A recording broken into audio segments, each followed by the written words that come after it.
طريقة حفظ فيديو من بنترست بطريقة سهلة. تابعوا الفيديو للنهاية. أول خطوة، أفتح بنترست. في حال ما كان عندي حساب راح أترك لكم رابط بالوصف كيف تعمل حساب في بنترست لحتى بتنزل أي صورة أو أي فيديو من بنترست بطريقة بسيطة.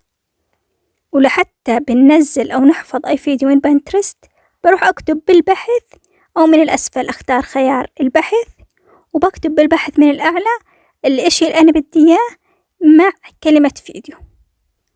بعدها راح أختار الفيديو من الثلاث نقاط بضغط عليهم. بعدها راح أختار نسخ الرابط. مباشرة بعد نسخ الرابط راح أترك لكم رابط من خلاله راح ننزل أي فيديو من بنترست، أو ممكن تكتب بالبحث في جوجل أو أي متصفح سيما بنترست. الرابط راح يكون بالوصف وبأول تعليق. بهذا المستطيل راح نلصق رابط الفيديو اللي أخذناه من بنترست. بعد ما لصقنا الرابط راح نضغط على المستطيل الأحمر داونلود.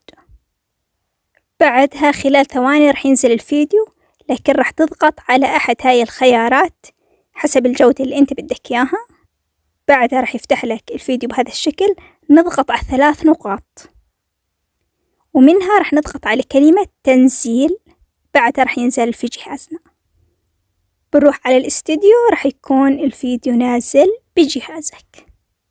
بنهاية الفيديو لا تنسوا تحطوا لايك على هذا الفيديو وتشتركوا بالقناة وتفعلوا الجرس. ولأي سؤال لأي استفسار فيك ترسلوني على حسابات التواصل الاجتماعي راح تكون بالوصف.